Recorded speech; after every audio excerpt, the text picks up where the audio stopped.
பெருமைக்குரிய தமிழ் பெருமக்களே, என் ரத்தத்தின் ரத்தமான உடன்பிறப்புகளே, மக்கள் தீர்ப்பே மகேசன் தீர்ப்பு என்றார் அமர் அண்ணா அவர்கள். அதைத்தான் மக்களாட்சி தத்துவமாக அறிவித்தார்கள் அரசியல் அறிஞர்கள். மக்களுக்காக, மக்களால், மக்களை அமைத்துக் கொள்கிற ஆட்சி மக்களாட்சி. அந்த மக்களாட்சிக்கு அஸ்திவாரம் போன்றதுதான் மக்களின் வாக்குரிமை. அந்த வாக்குரிமையின் மீது எழுப்பப்படும் அற்புதமான மாளிகைதான் நல்ல அரசு. அந்த அரசு நடத்தும் ஆட்சிதான் மக்களாட்சி. அத்தகைய ஆட்சி நடத்தும் பொறுப்பில் அமர்கிறவர்கள் வல்லவர்களாக இருந்தால் மட்டும் போதாது, நல்லவர்களாகவும் இருக்க வேண்டும். நாணயம் மிக்கவர்களாக இருந்தால் மட்டும் போதாது, நாணயம் மிக்கவர்களாக இருக்க வேண்டும். நெஞ்சிலும் கொண்டவர்களாக இருந்தால் மட்டும் போதாது, அன்புடன் கொண்டவர்களாகவும் இருக்க வேண்டும்.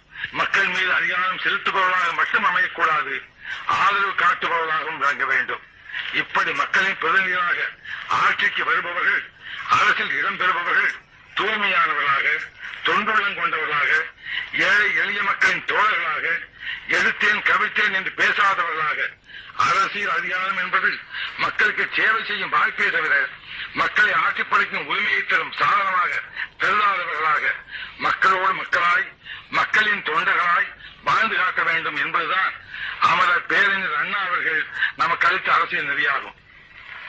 நல்லது செய்வார்கள் என்று நம்பி வாக்களிக்கின்ற மக்களுக்கு, குறிப்பாக ஏழை எளியவர்களுக்கு அரசு பொறுப்பில் அமர்ந்தவுடன் அதிகாரம் கண்ணை மறைக்க துரோக செயல் ஈடுபடுபவர்களை ஒரு நாள் இல்லையானாலும் மற்றொரு நாள் மக்கள் சமுதாயம் தண்டிக்காமல் விடாது என்ற உண்மையை உணர்ந்தால்தான் அரசால வருபவர்கள் உண்மையான மக்களின் பிரதிநிதிகளாக நடந்து கொள்வார்கள்.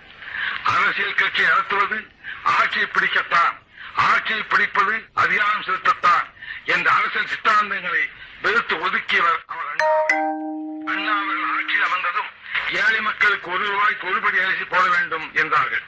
ஆனால் அதிகாரிகள் சர்க்காரின் வரவு செலவு கணக்கை காட்டி ஆண்டுக்கு ₹8 கோடி துண்டு விடும் என்று கூறினார்கள். ₹8 கோடி எப்படி தேடுவது என்று வழி கண்டுபிடிக்க வேண்டுமே தவிர ஏழைகளின் வயிற்றில் அளிக்காதீர்கள் என்று ஒருபடி அரிசி திட்டத்தை முதற்கட்டமாக நிறைவேற்றி வைக்க முயன்றார்கள் அண்ணா அவர்கள். இதுபோன்ற திட்டங்களை நிறைவேற்ற ஆட்சியில் இருப்பவர்களுக்கு அறிவாற்றலோடு கஷ்டப்படுகிற மக்களிடத்திலே கருணை காட்ட உள்ளமும் வேண்டும். எப்படி அரசுக்கு பணம் திரட்டுவது என்று திட்டமிடுகிற பொழுது எப்படிப்பட்டவர்களும் என்று பணம் திரட்டுவது என்று திட்டமிடுவது முக்கியமாகும். திரட்டுகிற பணத்தை எந்தெந்த திட்டங்களுக்கு செலவு செய்வது என்ற பட்டியல் போடும்போது எந்த பகுதி மக்களுக்காக திட்டம் போடுவது என்று சிந்திப்பதுதான் சமதர்ம பொருளாதார திட்டம் என்று ஒப்புக்கொள்ளப்பட்டிருக்கிறது. ஆனால் சில நேரங்களில் திட்டங்களை தீர்த்துகின்ற அரசினர், அந்த அரசை நடத்துவோர் தாங்கள் தீர்த்துகிற திட்டங்களால் மக்களுக்கு என்ன பலன் என்று பார்ப்பதை விட தங்களுக்கு எவ்வளவு லாபம் என்று பார்த்து மக்களுடைய வழிப்பணத்தில் தாங்கள் எடுத்துக்கொண்டு போற மீதிதான் மக்களுக்கு என்று பங்கு போட்டுக் கொள்ளும் பாங்கு படைத்தவர்களாக மாறிவிட்டவர். இதைய சுற்றியோடு பரிசு திட்டம் படைத்த அமர் அண்ணா இருந்த அந்த இடத்தில் இப்படிப்பட்டவர்களும் அமர்கின்ற நிலை ஏற்பட்டுவிட்டது என்று எண்ணி கண்ணீர் வடித்தேன். அந்த கண்ணீரில் தோன்றியதுதான் அனைத்து இந்திய அண்ணா திராவிட முன்னேற்ற கழகம். அமரர் அண்ணாவின் லட்சியங்களை நிறைவேற்றும் லட்சோபலட்சம் தூய தொண்டர்களின் பாசறையாக அண்ணாயுசத்தை ஆட்சிக்கத்தில் ஏற்றி அதன் மூலம் தூய்மையான ஆட்சியை, லஞ்சலாவண்யம் இல்லாத ஆட்சியை, ஏழை எளிய மக்களுக்கு தோழமையான ஆட்சியை, படித்தவர்கள் போற்றும் பண்புமிக்க ஆட்சியை, நாடு போற்றும் நல்ல ஆட்சியை அமைத்து காட்டுவோம் என்று சபதம் எடுத்து அதற்காக தியாகங்களை ஏற்ற தியாக மரபர்களின் பாணிவிழாக விளங்குவதுதான் அனைத்து இந்திய அண்ணா திராவிட முன்னேற்ற கழகம். அனைத்து இந்திய அண்ணா திராவிட முன்னேற்ற கழகம் அமைக்கும் அரசு சமுதாயத்திலே உயர்வு தாழ்வை ஒழிக்க பாடுபடும். ஜாதியினாலே, மதத்தினாலே பேதங்கள் கற்பித்து மக்களிடையே பிளவை ஏற்படுத்துகின்ற மூட நம்பிக்கைகளை அகற்ற பாடுபடும். ஒன்றே குலம் ஒருவனே தேவன் என்ற சமய நெறியை கடைபிடிக்கும். சமுதாயத்தினாலும் பொருளாதாரத்தினாலும் தாழ்த்தப்பட்ட பிற்படுத்தப்பட்ட மக்களை சமுதாயத்திலும் பொருளாதாரத்திலும் கல்வியிலும் அரசியலிலும் உயர்த்த பாடுபடும்.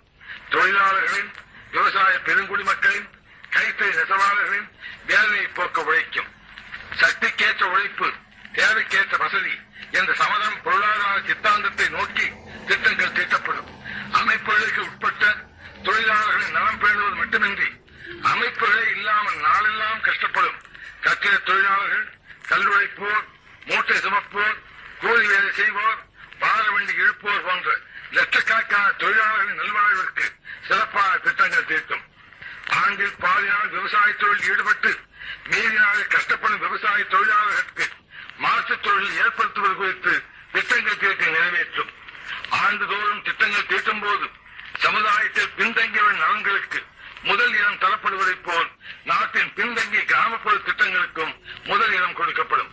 கிராமங்கள் என்ற பெயரை மாறி பெரிய நகரங்கள், சிறிய நகரங்கள் என்று குறிப்பிடும்படி நகரத்தில் உள்ள வசதிகள் கிராமங்களிலும் கிடைக்கும்படி செய்து கிராமங்களிலிருந்து மக்கள் நகரங்களுக்கு குடிபெயராத உணர்வை ஏற்படுத்தும்.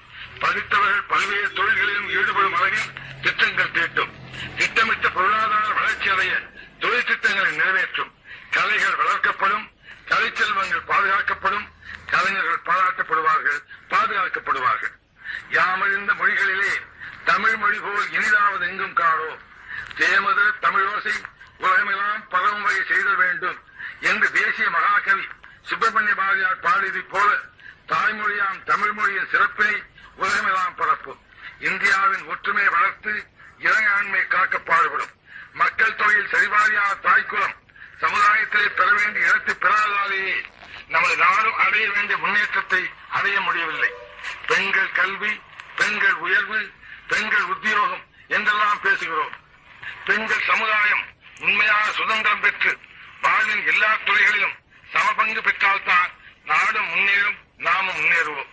இதைத்தான் உத்தமர் காந்தியடிகள், தந்தை பெரியார் அவர்கள், மூதறிஞர் ராஜாஜி அவர்கள், அமர் அண்ணா அவர்கள் எடுத்துச் சொன்னார்கள். அவருடைய கனவை நிறைவாக்க அனைத்து இந்த அண்ணா திராவிட முன்னேற்ற கழக அரசு பாடுபடும். அத்தகைய அரசு